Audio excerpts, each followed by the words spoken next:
général, mesdames et messieurs du monde de la culture, madame la directrice, mesdames et messieurs et chers amis. Célébrer les 40 ans du théâtre Paul-Éluard, c'est non seulement mesurer le chemin parcouru, mais dire les efforts des municipalités successives dans un combat permanent pour l'accès à la culture.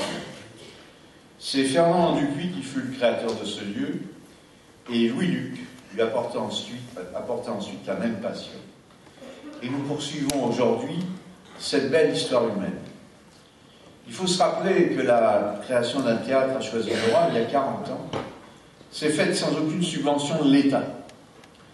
Elle s'inscrivait dans la vision de Jean Vilar d'un théâtre national populaire et de ce grand courant progressiste qu'un homme comme Jacques Rally, qui m'a demandé de l'excuser ce soir, poursuit aujourd'hui. Pour nous tous, la culture doit se faire au bénéfice du plus grand nombre, et n'est pas un luxe, mais un besoin pour la population tout entière. C'est un lieu de vie, de rapprochement des hommes, des peuples. Il faut se rappeler d'ailleurs qu'à cette époque, il n'était pas nombreux ceux qui pensaient que le théâtre doit s'ouvrir à l'extérieur des cercles parisiens, pour aller dans les usines, dans les banlieues, dans les écoles, et plus tard aussi même dans les prisons. Ils furent des pionniers. Nous pouvons être fiers d'avoir été à leur côté, comme nous le sommes encore aujourd'hui. Il y avait chez Fernand Dupuis et son adjoint à la culture de ce moment, Roger Chavanel, la volonté d'installer une structure municipale qui permette aux enfants de la ville, aux classes populaires, aux gens des usines qui étaient nombreuses à l'époque, d'accéder au spectacle vivant. Ce fut la marque de fabrique de ce centre, ce le fut, et cela est resté avec Louis-Luc et Pierre Bondel, et c'est toujours ce qui nous guide aujourd'hui, avec Gérard Chambon, président de la régie. Le 7 octobre 1972, dans son allocution, Fernand Dupuis déclarait à propos de ce lieu que l'intellectuel y soit chez lui, mais aussi l'ouvrier, l'employé, l'étudiant. Et vous me permettrez de faire également mien ces mots prononcés par Georges Marchais, qui assistait à cette inauguration, et qui restent vraiment d'actualité. C'est un fait que dans notre pays grandit aujourd'hui la contradiction entre les besoins et les aspirations du peuple, et les réalités d'un système qui a pour règle le profit d'une minorité de plus en plus restreinte. Les conséquences, poursuivait-il, en sont perceptibles dans le domaine de la culture comme dans tous les domaines de la vie sociale. Avec ce théâtre, ou encore avec le conservatoire, avec le cinéma, dont la création fut il y a 10 ans une lutte politique et financière acharnée, et qui est aujourd'hui un bel outil de culture reconnu de tous, et qui vit seul malgré les grands complexes dans notre ville qui l'entourent. Avec donc ce théâtre, il s'agit, et ses divers équipements, il s'agit de créer un véritable réseau de connaissances, d'activités multiples ouvertes à tous. De faire en sorte que notre population trouve l'un des moyens de son épanouissement. C'est aussi vrai de nos médiathèques, de celles que nous sommes en train de construire, plus modernes, plus ouvertes aux nouvelles technologies, comme cela est vrai de nos ateliers d'art plastique. Travailler au développement des activités culturelles, c'est permettre d'aller, comme le disait Paul-Éluard, de l'histoire d'un homme à l'horizon de tous. Ce grand poète résistant et militant, chantre du surréalisme aux côtés d'André Breton et Louis Aragon, auquel Fernand Dupuis avait souhaité que soit guidé ce théâtre. Cela passe également par la sanctuarisation, je dirais, du budget de la culture, ce qui est loin d'être le cas, au même titre que celui de l'éducation. Cela est normalement inscrit dans une politique de gauche. C'est pourquoi vous me permettrez de ce soir d'être surpris d'avoir appris que pour la première fois depuis des décennies et sous un gouvernement de gauche, le budget de la culture va se voir amputé de plus de 4%. C'est de mon point de vue une erreur grave et de plus, on invite les collectivités locales, comme l'a fait le président de la République ce matin, à suivre cette proposition. Il s'agit de travailler au remboursement de la dette. Sans doute existe-t-il d'autres moyens. Il ne gêne pas que le rêve grandiloquent du précédent quinquennat, immodeste souvent, lourd et pour certains peut-être inutile, soit remisé. mais comme la plupart, je m'inquiète que la gestion de la pénurie touche la politique culturelle. Je fais le vœu que le Parlement revienne sur cette diminution pour préserver la dynamique de création et la part de l'art vivant. Nous serons toujours aux côtés du monde de la culture pour défendre ses moyens, son fonctionnement, et même nous mènerons les actions nécessaires. La crise amène déjà nos concitoyens à rogner sur leurs dépenses culturelles. Livres, cinéma, théâtre, loisirs.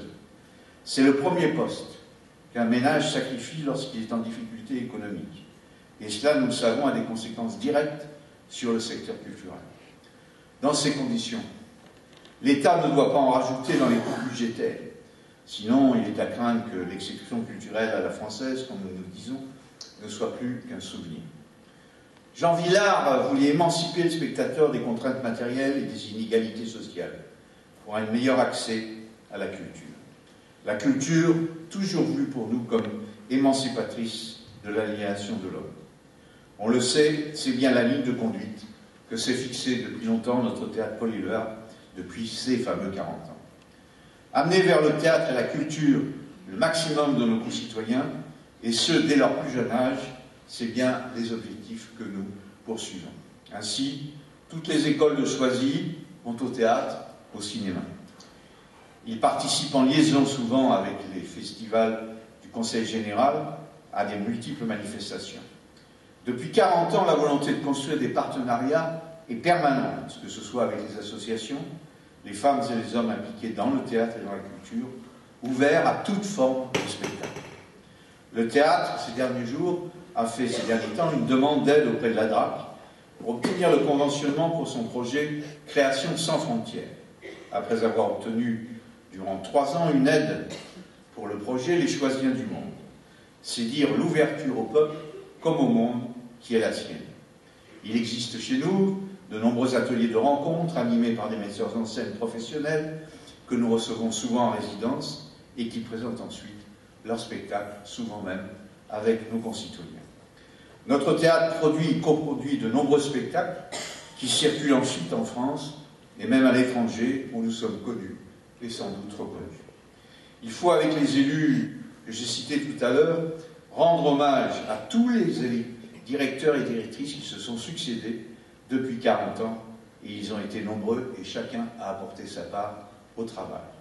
Rendre hommage également, bien sûr, au personnel qui a souvent varié avec le temps et qui a été souvent de qualité et a poussé le théâtre le plus loin possible. Il faut rendre hommage d'ailleurs en plus aux diverses associations qui ont soutenu, lors du temps, comme on disait, du CMAC ou du CAC, et qui soutiennent aujourd'hui notre théâtre, comme l'association des Amis du théâtre et du cinéma. Aujourd'hui, notre théâtre est dirigé par Cécile Marie, qui a en responsabilité 17 personnes. Notre théâtre a reçu la saison dernière 11 500 spectateurs et spectatrices. Il a présenté une trentaine de spectacles pour 70 représentations. Il participe également en partenariat avec le Conseil général aux 4 festivals départementaux, Festival de Marne, Festival biennal de la danse, les théâtrales Charles Dulin et son hiver. Cela nous donne l'occasion de souligner, pour l'en remercier, à travers le vice-président Didier Guillaume, qui est dans la salle, le rôle important du Conseil général. Cela montre combien dans ce domaine de la culture, comme dans tant d'autres, les collectivités territoriales sont utiles et même indispensables au service de la population. Alors où certains dénoncent jusqu'au bien fondé de leur existence, les habitants mesurent chaque jour de quel apport considérable elles sont.